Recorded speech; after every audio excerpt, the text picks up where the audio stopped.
Meshtabi, Season 4. Konkai no Meshtabi wa Gachi de Mata Tabathai. Taishok of the year 2024-10 des. それでは早速 Let's get it started. 1. Sapporo. Karakulako. 札幌市は東区にあります。こちら視聴者さんからおすすめいただいて以来、すっかりお気に入りになってしまったお店ですね。はい、素晴らしい内容の定食がいただけるお店なのですが、やはり特にランチがお得です。お昼時にはママやマダム系でびっしり、やっぱ1000円超えてくるからね、ここは。そうだね、父さんたちに1000円以上のランチってのはやっぱきついっしょ。そうね、それが現実ね。なんでママやマダムは高いの食ってんだ？わからん。日替わりのランチが8種類もあるのがまたすごいですね。そしてなんとご飯と味噌汁はおかわりが可能。ご飯は白米か16穀米かを選べるのもポイント高いよね。見てください、この定食、小鉢ゾロゾロのゴージャスな御膳。そして一つ一つがちゃんと美味しい。ねえ、冷菜の小鉢が乗ってるってんならまだしも熱々のが来ますからね。愛ですね。愛がなければできない御膳です。そうね、本当にこれはありがたいお店。美味しい、嬉しい、近所に欲しい。さらにちゃんと美味しいコーヒーまでついてくるんですよね、食後にゃ。これランチだけかと思いきや夜もついてんのよね。そうなんだ、素晴らしいお店ですね。はい。 2. Sapporo. Cafe Makulam. こちらも札幌市東区の大人気カフェだけども、ほとんどのお客さんのお目当てはランチね。そしてやはり美味しいお店の証、ママやマダムがごった返し系でございます。こちらスタンダードの定食は角煮、メンチ、とんかつの3種類しかないんですけれども、その他に日替わりが4種類あってね、この日は椎茸肉詰め、ババカレー、島ホッケ、マダラフライと、なんだこのおいちゃんの好きなやつばっかり。めっちゃ迷うじゃん。椎茸嫌いじゃん。いや、見るのがね、裏を虫みたいだからさ。こら、一瞬ババガレが目の前に間違って運ばれてきたんだけど、すごかった。でかっつってね、びっくり玉入れた身の厚さ、食べてみたい。ねえ、初めて食べた時びっくりしたんです。こちらの料理、舌を巻く美味しさ、美しさ、楽しさ、兼ね備えてるんですね。誰が料理してんのかなと思ったら、普通に主婦みたいな母さんでね。ね、正直住宅街のご自宅でカフェもやってます的な趣味の延長線タイプのお店っぽいのに、すごいわね。でしょう。スカウトしたいくらいの料理の腕前かと思います、母さん。ね、そこいらのシェフ気取ってしょうもない料理出してるお店に爪の赤煎じて飲みなさいって感じよね。確かに。口悪いな。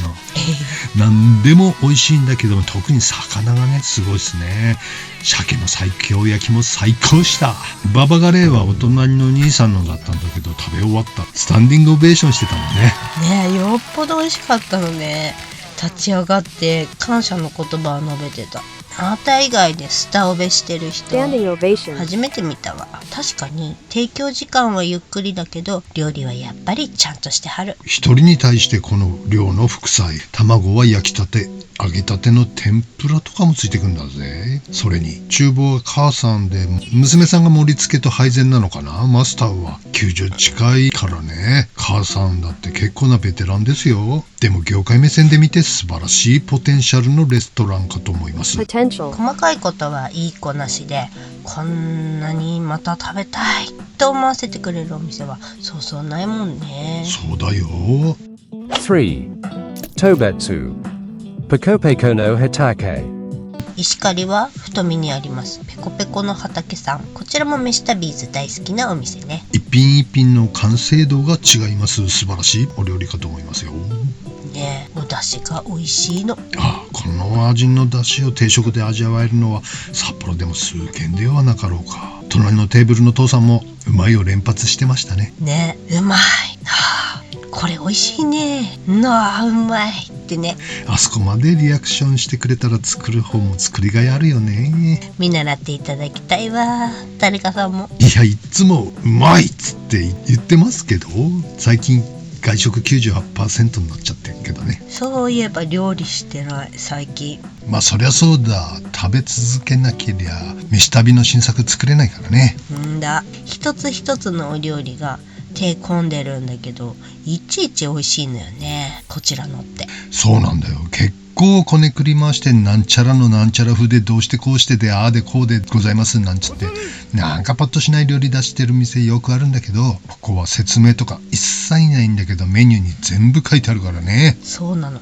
これも親切よね。トマトクリームスープに焼きさつまいもコロッケ、7種類のキノコを使ったとろろのキノコ煮、リンゴコリンスキーの豆腐ソース、鶏肉や鴨肉と野菜を一緒に煮込んだ石川県の郷土料理チブ煮は、鶏肉と長ネギ春菊で仕上げ、わさびがピリッと味を引き締めてとか、産卵を控えた栄養を蓄え油の乗ったカレーを幽庵、酒、みりんを同割りで合わせ、柚子を加えて漬け込み焼いた料理とかってね。はい、やはり女性と大人が多い印象ですね。まあこれはわんぱくさんには向かないお上品な御膳だから。はい、人生のパイセンがいっぱいいらしてましたね。これは楽しいですわ。いちいち美味しいから。これが一品一品ふーんって感じだったらこんなに楽しくはないんだよね。わかる。素材の味も大切にしていて、その美味しさを最大限に引き出す様々な地方のいろんな料理を使っている引き出しの多さがすごいね。えこれ勉強になると思うな。料理人たちを勉強のために連れてきたい、そんなお店です。お店やってたらの話ね。そりゃそうだ。季節の御膳は小鉢に少しずつ料理が盛られてるから見てって楽しいし、ガツガツ早食いにならなくていいよね、こういうのは。それでまた早い。そうなんだ、早い。早すぎる。 4. Fukagawa Shiho Hanton。 深川にあります本格中華がいただけるお店、すべてが美味しいという視聴者さんも推しのこちら、ミシュランガイド北海道版に掲載された実力派のお店なんです。麻婆豆腐とスペアリブラーメン&チャーハンセットなるものを注文。はい、来ました。ボロンとスペアリブの入ったラーメン、あっさり醤油味にバクテーのような薬膳っぽいスープのラーメン。あ、ぽいね。いや、麻婆豆腐美味しかったですね。これは歴代1位の麻婆豆腐かと思います。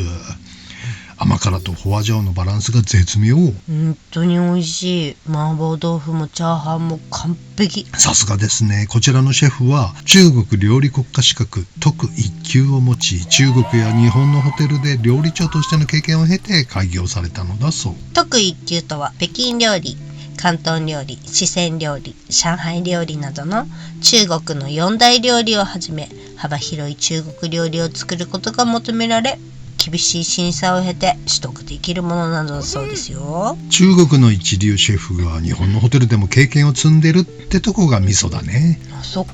リアル中国ってんではなく日本ナイズもされているってことね。日本ナイズ。あまりにも美味しかったんで翌日も連チャン来ちゃいました。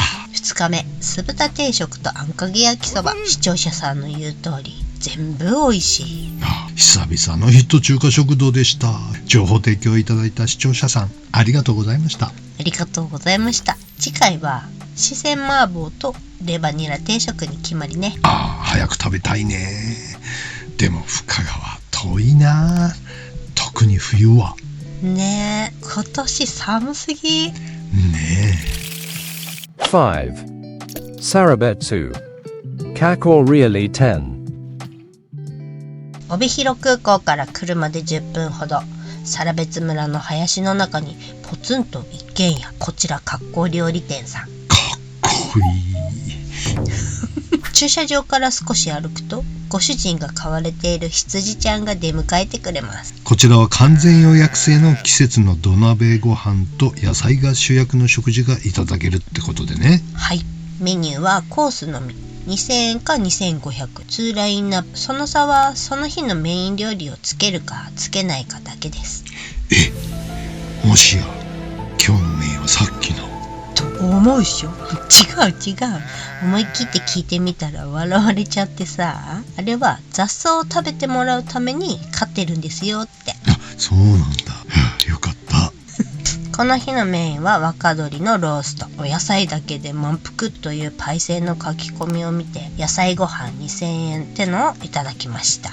はい、見てください。こちらは十勝産野菜を40種類以上使った野菜のランチ。40種類。はい、十勝を丸ごと楽しめるコース料理になっていて、先付け、前菜盛り合わせ、サラダ、土鍋ご飯、甘味とこれでもかって十勝の自然の恵みを堪能できちゃいます。すごい、甘噛みがすごい。彩りも綺麗だけどボリュームもすごいね。本当に野菜たちだけでお腹いっぱい。もう感動の十勝三昧でございました。野菜本来の素材の味を引き出してくれる土鍋ご飯はおにぎりにしてお持ち帰りもできるのでね。へえ、おにぎりにしてくれるんだ。うん、うちお土産にしていただきました。はい、ごちゃんした。ボリュームすごいね。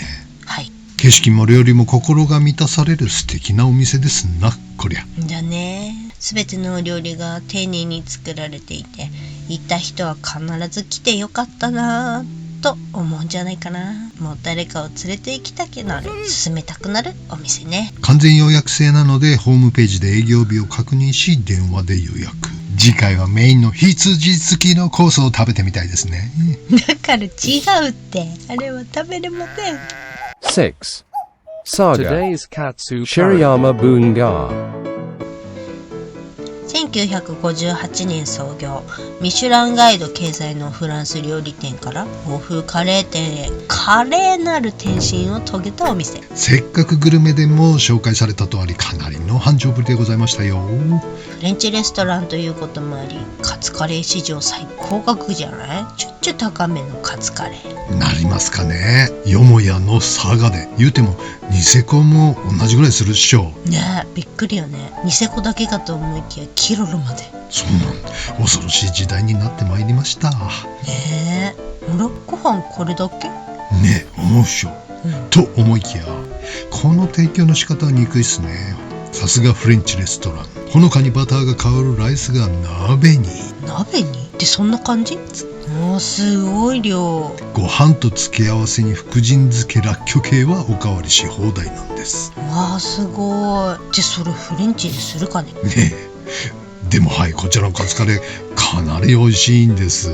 あら、よかった。だって2400円のお蔵入りはもう悲しすぎるから。だよ、他のカレーも食べてみたいっすね。カツカレーじゃなければビーフカレー1600円、森のきのこカレー1250円とか、ちょっとリーズナブルだからさ。もうほんとだ。辛口茶は気になりすぎるでしょう。来年のお楽しみだね。うひゃっほー。林もあるでよ。7. Sakare Taniguchi Ya.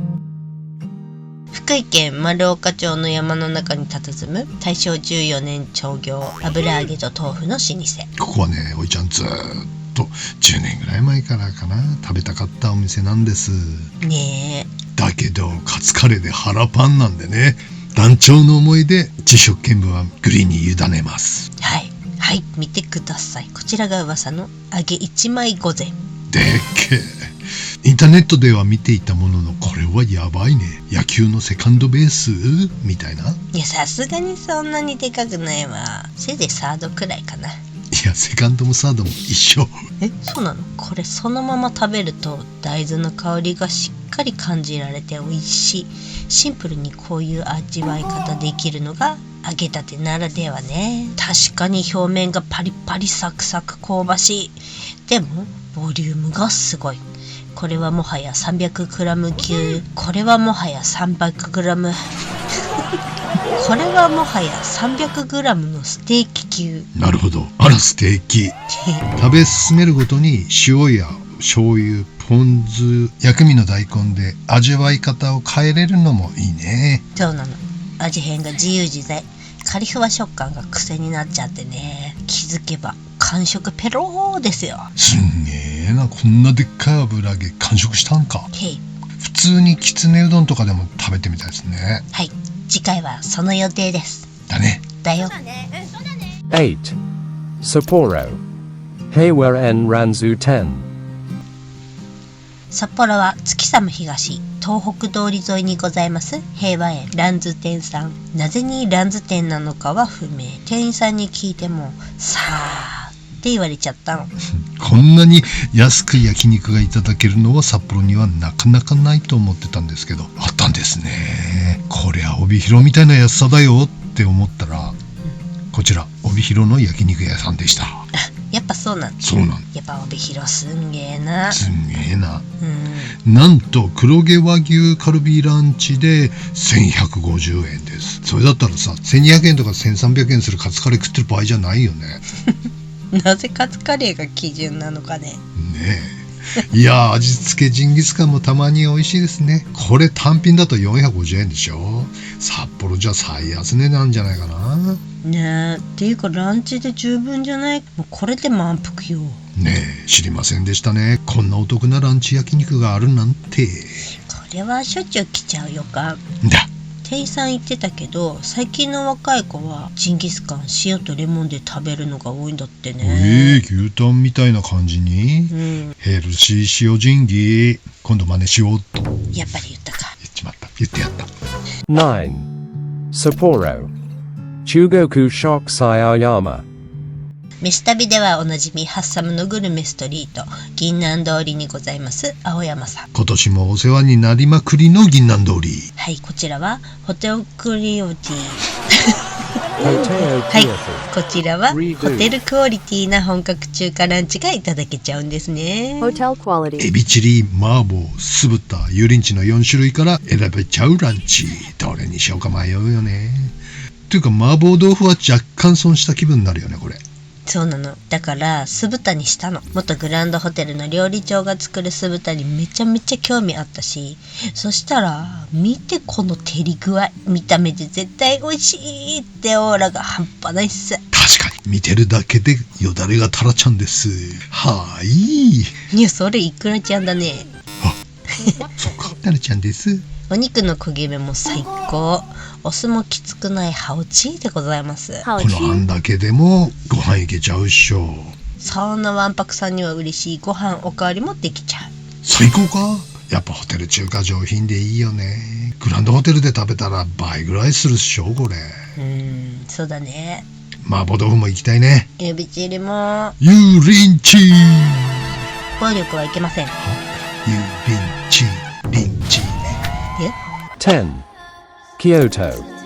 Arwum. 阪急京都線烏丸駅から徒歩5分ほどにありますアウームさん。築80年を超える町屋をリノベーションし、2014年にオープンしたんだそう。京都ならではですよね。いいですよね。ちょっとエクスペンシブなランチでございますが、京都を訪れたならぜひ味わっておきたいお店ってことで。でも高額案件につき経験済みのパポは運転手、私が単独でお邪魔しました。こちら2人で食べたら8000になりますからね。きついっすね。とっても素敵な佇まい。中に入るとまた素敵でしょってなるよね。でしょう。そしてこの手織り寿司が圧巻なんですよ。あまりの綺麗さに食べるのを躊躇しますよね。そうそう、運ばれてきた瞬間、わーって声出ちゃうよね。もうずっと眺めてたい。ずっと撮影してたい。でもさ、これ手巻き寿司方式だからさ、撮影係が1人必要なんだよね本当は。2人で行けたらよかったんだけど、そんな予算が出せるわけもなく。はい、照明も暗いからあんま綺麗には撮れないんだよね。そうなのよ。もっとすっごい綺麗なんだけどね。ねえ。すいません。食材には魚介だけでなく京野菜やフルーツなど約50種類程度使われてるんだって。50種類。どっからこんな発想が出てきますのって、もういちいち感動。そして細かいんだよね細工が。顕微鏡で作ってますって感じ。ふいちゃんには絶対できない技です。なんか楽しそうだよね。私やってみたいなこれ。ね、50種類だよ。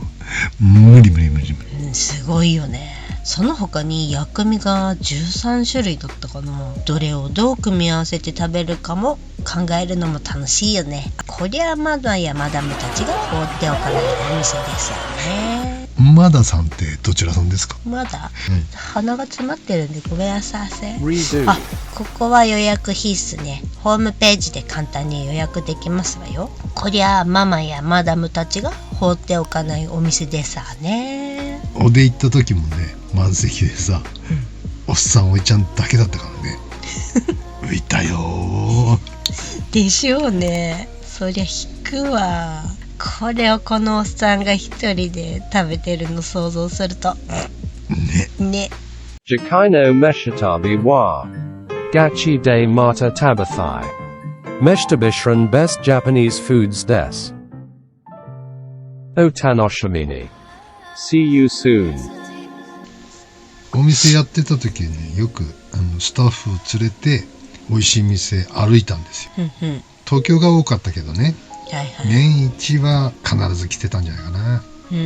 おいちゃんはもっと頻繁に東京いろんなところ食べ歩って、で美味しいのを見つけると、ほらおいちゃんが食べて美味しくても再現できないから、シェフを連れてね、で食べさせるとすごい再現力のある料理長でね、当時の料理長が一回食べさせるとね、もっと美味しくしたのがね作れる。すげえ。もう天才的だったよね、彼はね。それで随分ね、料理系の、彼がいる時はね、料理系のお店随分出しましたけど、すごいね。まあ、簡単っちゃったらパクリっちゃったらパクリだけどね、東京のいろんな美味しいものを再現してメニューに組み込んでレストランにするんだけど、まあ売れるよね、そしたらね。だってまあ北海道には、札幌にはないわけですよね。それで初みたいな。ほぼ食べ歩いてうまいと思ったものをより美味しくして出してるわけ。すごいね、その下欲しい。そうなんだよ。でも家業を継がなきゃいけなくなってもう引退しちゃったんだけどね。もったいない。すごかったね。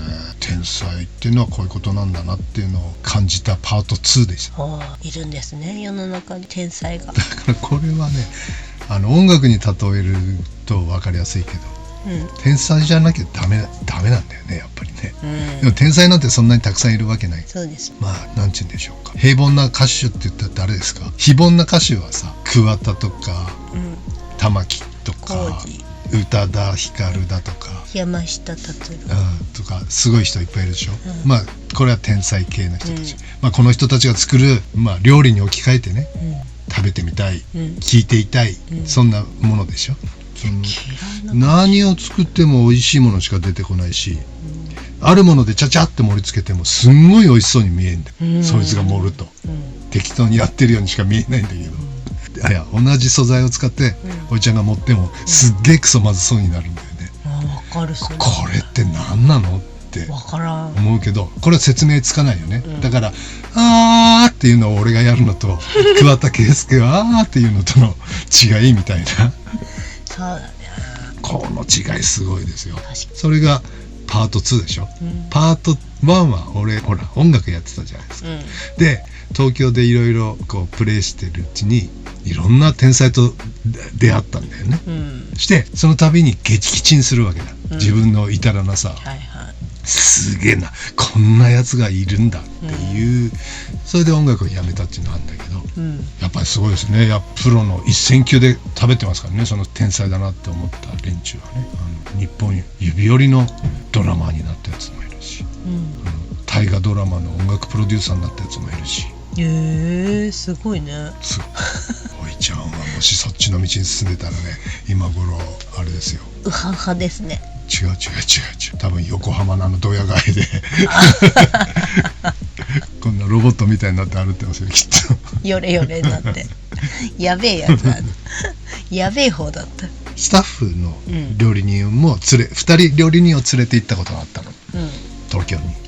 初めての東京、そのね、仕事でそのレストランを食べ歩くなんていうのが初めてで、ちょっとおのぼり状態で緊張しまくって話なんだけどねでコロナ騒動の時に話題になったグローバルダイニング、当時は鳥を落とす勢いの、すごい勢いのあるレストランチェーンでモンスーンカフェっていう、すげえかっこいいでっかいお店があったんだよ、代官山にあったんだけどね、それが新店を出したっていうんで、お台場ができたばっかりの時ですよ。お台場にグローバルダイニングのレストランがずらー並んでね、その中のモンスーンカフェっていうお店に行った時に、あまりにも緊張しちゃって、そいつが、ですごいサービスがいいことでも有名なんだよ、グローバルダイニング、当時20年前以上30年近く前かな、うんバイトのね、うん若い子があまりにも素晴らしいサービスするからで時給いくらもらってんの、うん1600円ですとかって言ったの。おうその当時で、うんうん当時やっと1000円いくかいかないかぐらいの東京の時代、すげえな。すげえでね、うんテーブルに座ってメニューを見てたら、うん次のお客さんが入ってきた時に従業員はみんな元気よくいらっしゃいませって言うんだよ、うんそしたらおのぼりになったそいつスタッフ料理人が一緒に、でっかい声でいらっしゃいませって叫んじゃってさ嘘でしょ。いや誰も気づかないよ、うん他のテーブルはね、従業員の声だと思うからね。おいちゃんよくやるやつだやけどねるでしょ。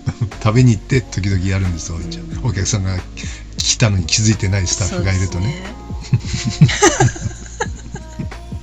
こっちはもうね爆笑ですよ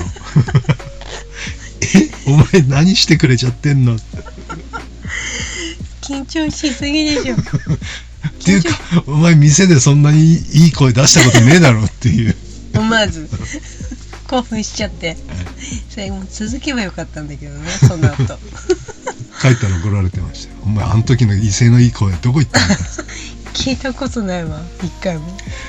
そんなこんなでねいろいろ多分だから札幌の5、60代の人どっかでおいちゃんの店をね多分ご利用いただいてると思うんですけどね、そうですね。多分視聴者さんの何人かはねいるかも。年代的にはねどっかのジャンルでハマって必ます。ず多分来ていただいてたお会いしてるとので思いますその説はありがとうございました。これからも飯旅でよろしくお願いします。よろしくお願いいたします。グリーンが食べ歩きに東京行ったの